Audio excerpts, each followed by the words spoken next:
कहते हैं कि 22 प्रतिज्ञा कहने की क्या ज़रूरत है? उसको अपनाने की ज़रूरत है। जी, नहीं कहेंगे तभी तो लोग समझेंगे, तभी तो उतारेंगे अपने आप में। ऐसे ज़बानी में तो हो नहीं जाएगा। जब कोई कहेगा जैसे आप हमसे इंटरव्यू में आए हैं, हाँ। जब इंटरव्यू हमसे लेंगे नहीं, हम आपको बताएँगे नहीं कैसे लोग जानेंगे?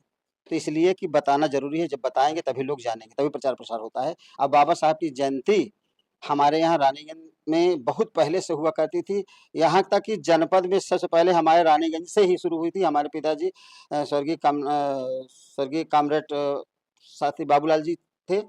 उन्होंने बहुत ज़माने से शुरू किया था, तब अपने प्रतापगढ़ में जनपद में नहीं हुआ करती थी, उस समय से। उन्होंने अपने संघर्ष में जो है बाबा साहब और बुद्ध भगवान को जो है सबसे हमें बड़ी सिस्टर की शादी हुई थी सन 82-80 में सर। मैं उस समय कम से कम 15-16 साल का था। उस समय से हमारे यहाँ बौद्ध पद्धति से शादी हुई आप है। शादी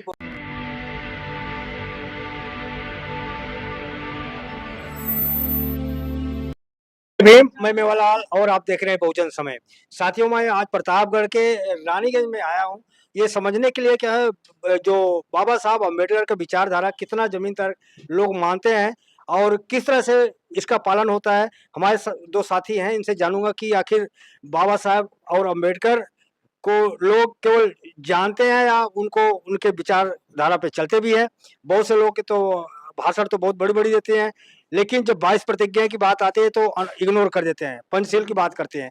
तो सर आपका परिचय क्या है? जी सर, सबसे पहले आपको बहुत-बहुत धन्यवाद करता हूँ। मैं नागोराव मधुकर, जनपद प्रतापगढ़, उत्तर प्रदेश, ग्राम सभा पूरे गोलिया रानीगंज तहसील से हूँ। यही मेरा एड्रेस है। सर मैं आपसे जानना चाहता हूँ कि बाबा साहब का जैसे बहुत से लोग बढ़ चढ़ के बताते हैं कि बाबा साहब को मानता हूँ, बाबा साहब को चलता हूँ, लेकिन जब 22 प्रतिज्ञा की बात आती है, तो उसको इग्नोर कर देते हैं कि नहीं पंचशील से काम चल जाए, 22 प्रतिज्ञा की ज़रूरत नहीं। आप मानते हैं 22 प्रतिज्ञा ज़रूरी है? जी, 22 प्रतिज्ञाएँ जब तक पूरी नहीं होगी, तब तो कैसे होगा कि हम मान रहे हैं बाबा साहब को या बुद्ध भगवान को हम कैसे मान रहे हैं? उनके विचार को कैसे मान रहे हैं? जब 22 प्रतिज्ञा पूरी नहीं होगी, तसड़ नहीं पूरी होंगी, हम पूरा अमल नहीं करेंगे तो कैसे पूरी होगी? इसलिए ये हमको अपने आप में उतारना होगा, हम उतारते भी हैं। कहते हैं कि 22 प्रतिज्ञा कहने की क्या ज़रूरत है? उसको अपनाने की ज़रूरत है। जी, नहीं कहेंगे तभी तो लोग समझेंगे, तभी तो उतारेंगे अपने आप में। ऐसे ज़बानी में तो हो नहीं जाएगा। जब कोई कहेगा जैसे आप हमसे इंटरव्यू में आए हैं, हाँ। जब इंटरव्यू हमसे लेंगे नहीं, हम आपको बताएँगे नहीं कैसे लोग जानेंगे? तो इसलिए कि बताना ज़रूरी है, जब बताएँगे तभी लोग जानेंगे, तभी प्रचार-प्रसार होता है। अब बाबा साहब की जयंती हमारे यहाँ रानीगंज में बहुत पहले से हुआ करती थी, यहाँ तक कि जनपद में सबसे पहले हमारे रानीगंज से ही शुरू हुई थी। हमारे पिताजी स्वर्गीय कॉमरेड साथी बाबूलाल जी थे। उन्होंने बहुत ज़माने से शुरू किया था, तब अपने प्रतापगढ़ में जनपद में नहीं हुआ करती थी, उस समय से। उन्होंने अपने संघर्ष में जो है बाबा साहब और बुद्ध भगवान को जो है सबसे हमें बड़ी सिस्टर की शादी हुई थी सन 82-80 में सर। मैं उस समय कम से कम 15-16 साल का था। उस समय से हमारे यहाँ बौद्ध पद्धति से शादी हुई आप है। शादी बौद्ध धर्म होती है? जी। कहा जाता है कि बौद्ध धर्म में शादी चमारों का शादी है, चमारों का धर्म है। नहीं, ऐसा नहीं है लेकिन लोगों को मानना है। लोग जो मानते हैं, उनके उनके विचारधारा पर निर्धारित है कि किस नज़रिए से हमको देखते हैं और इस धर्म को देखते हैं। जब वो विचारधाराएँ फैल रही हैं, लोग देख रहे हैं, शादियाँ हो रही हैं, तब जो है अभी हमने एक अपने स्टाफ के ही एक विद्या सरोज हैं, उनके लड़के को मैं शादी कराया हूँ जा कर के, यहीं आपके ठठेरियापुर तहसील रानीगंज, जनपद शाखा प्रतापगढ़ के यहीं अपन ठठेरियापुर में मैं शादी कराया हूँ। तो सर मैं जैसे आपसे समझने के लिए कोशिश कर रहा हूँ कि जैसे कहते हैं कि बौद्ध धर्म बहुत बढ़िया धर्म था, लेकिन जब से बाबा साहब ने इसको अपना लिया, ये कुंठित हो गया ये धर्म। जी, जी। दरअसल बाबा साहब को जो जब अपनाए, तो उन सब लोगों को लग रहा है कि बाबा साहब ये तो छोटी जात में पैदा हुए, इसलिए अपने समाज को गोल-मटोल कर लिए, सब इकट्ठा कर लिए, इसलिए उनको लग रहा है। और बौद्ध धर्म जैसा धर्म कोई है नहीं, इसलिए कि बुद्ध भगवान ने तो क्या अपने वो क्या जो ऐसा बयान दे रहे हैं, कुंठित लोग हैं वो? बिल्कुल, अगर इस तरीके से हैं, वो गलत हैं। बाबा साहब बुद्ध भगवान ने उन्होंने जितना भी अपना धर्म प्रचार-प्रसार किया, ना कहीं लड़ाई किया, ना झगड़ा किया। उन्होंने अपने सरल भाषा में, सरल वाणी में उन्होंने प्रचार-प्रसार किया। आज पूरे भारत में, नहीं विदेशों में उनकी जो है धर्म की पूजा हो रही है, धर्म को मान रहे हैं लोग। ये चीज़ सारी कुछ है और पाखंडवाद नहीं है उनके अंदर। ये तो तय है।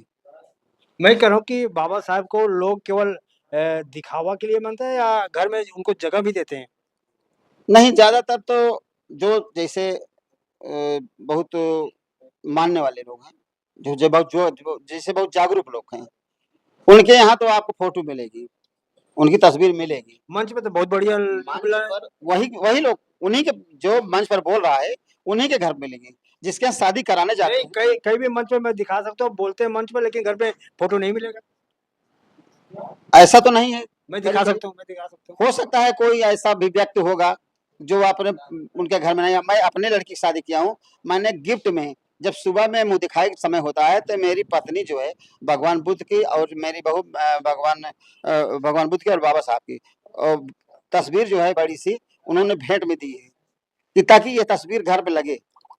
चलो ठीक है, और भी साथी हैं। सर, आपसे मैं जानना चाहता हूँ कि जिस तरह से बाबा साहब का मूर्ति ग्वालियर में कोर्ट ने ऑर्डर दिया है कि वहाँ मूर्ति लगना चाहिए, लेकिन कुछ ब्राह्मण लोग विरोध कर रहे हैं कि यहाँ पर राम की फ़ोटो लगना चाहिए, बाबा साहब का फ़ोटो नहीं लगना चाहिए, वहाँ स्टैच्यू नहीं लगने। आप क्या मानते हैं, वहाँ पर राम का स्टैच्यू लगना चाहिए या बाबा साहब का? नहीं देखिए, बाबा साहब जो है इस देश का, इस भारत का जो है सुंदर संविधान दिए हैं, और ये देश जो है हमारा संविधान से चल रहा है। और जब संविधान से देश चल रहा है, इस कानून से देश चल रहा है, तो उसमें जो है बाबा साहब को स्टैच्यू लगाने में किसी को आपत्ति नहीं होनी चाहिए, तो क्योंकि राम की कहाँ जगह है, मंदिर में है कि वहाँ कोर्ट में जगह है? उनका देखिए, भगवान राम पूजे जाते हैं, वो जो है भगवान पूजनीय है, उनको लोग पूजते हैं। लेकिन जहाँ तक बाबा साहब की बात है, नहीं, उनको कहाँ लगने की, मंदिर में ज़रूरत है, कोर्ट में ज़रूरत है? उनको मंदिर में लगाने की ज़रूरत है। उनको जो है वहाँ उनको दर्शनार्थी वहाँ जाएँ, उनकी पूजा करें, और वो कोर्ट तो जो है कानून का वो उसमें होता है वो। और बाबा साहब जो आर्टिकल दिए हैं, जो कानून दिए हैं, वो कोर्ट के माध्यम से चलता है, और ये देश जो है संविधान से चल रहा है। तो संविधान के तहत बाबा साहब का वहाँ पे जगह होना चाहिए, क्योंकि स्टैच्यू वहाँ पे जो है बाबा साहब की लगनी चाहिए।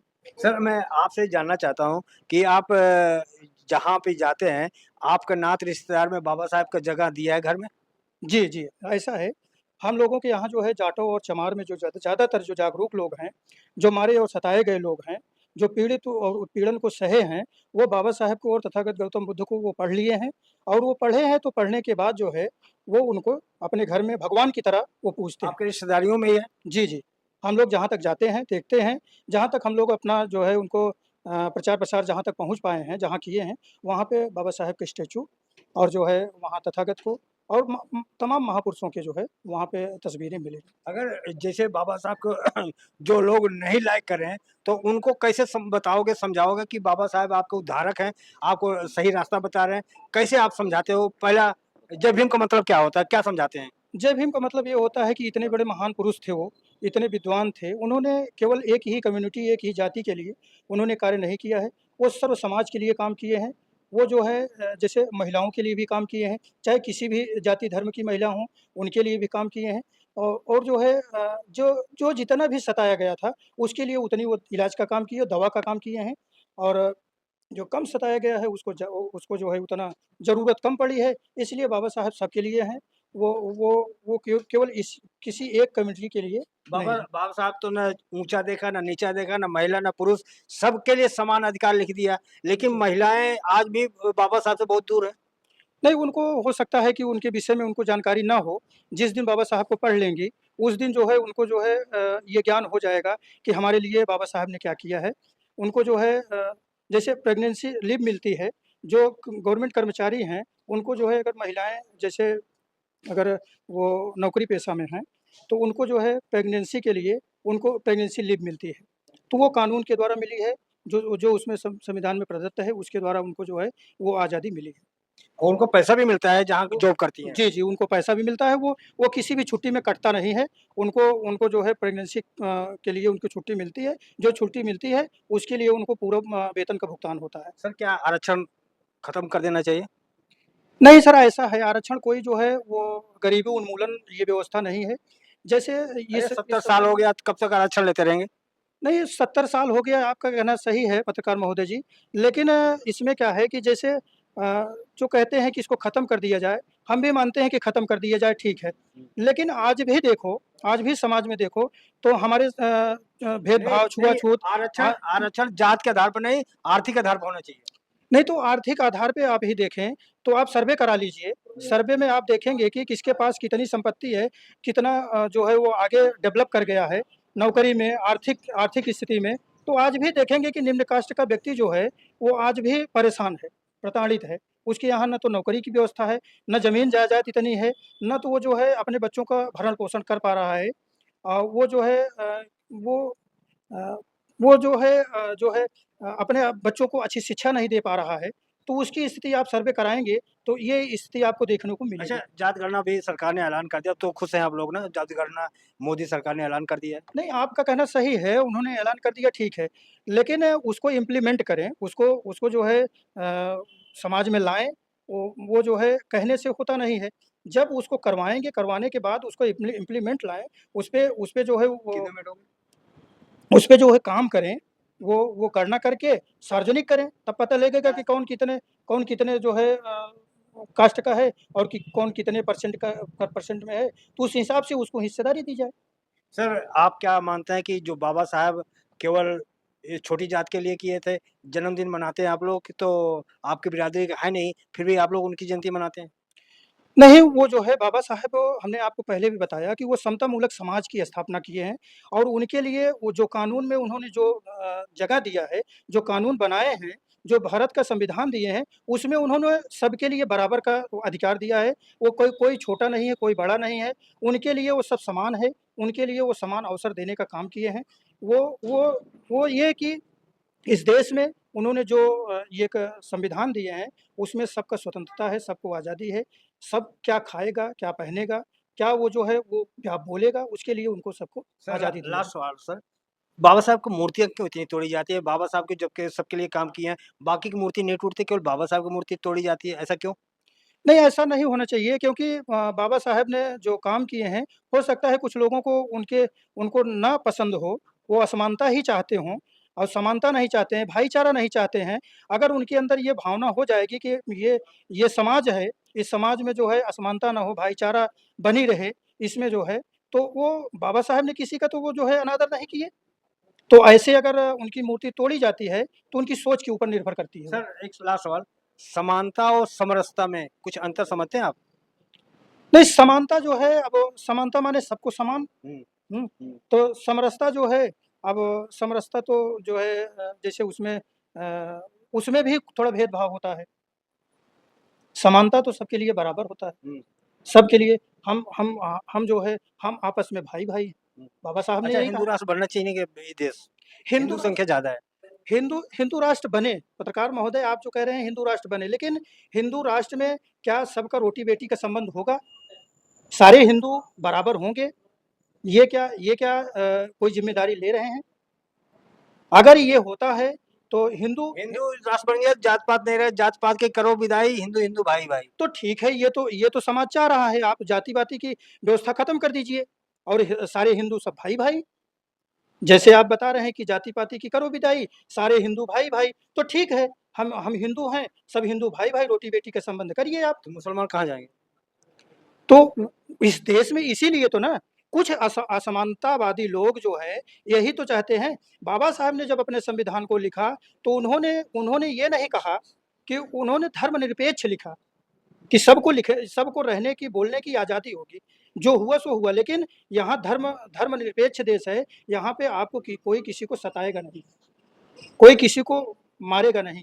जो जैसे है वैसे अपना रहेगा, जो खाता है, जो मानता है, जो कैसे जैसे रहता है, उसको स्वतंत्रता है। वो अपनी वो अपनी विचारधारा पे वो अपना कार्य कर सकता है। धन्यवाद। तो हमारी बातचीत कैसा लगा? आप प्रतिक्रिया में ज़रूर बताएँ। हम कोशिश कर रहे हैं कि बाबा साहब और बुद्ध भगवान को जन-जन तक बात पहुँचे, जो कमियाँ हैं उसको दूर हो और जो नहीं समझ रहे हैं उसको समझने की कोशिश करें। जो बाबा साहब बुद्ध भगवान की किताब है, संविधान घर-घर होना चाहिए और बाबा साहब का जगह सबके घर में जगह मिलना चाहिए। हमारी दोनों की बातचीत कैसा लगा? आपको समय दिया बहुत-बहुत धन्यवाद। आपको भी बहुत सर, आपको भी बहुत-बहुत धन्यवाद। तो कैसा लगी हमारी बातचीत? प्रतिक्रिया में बताएँ। जय भीम, जय भारत।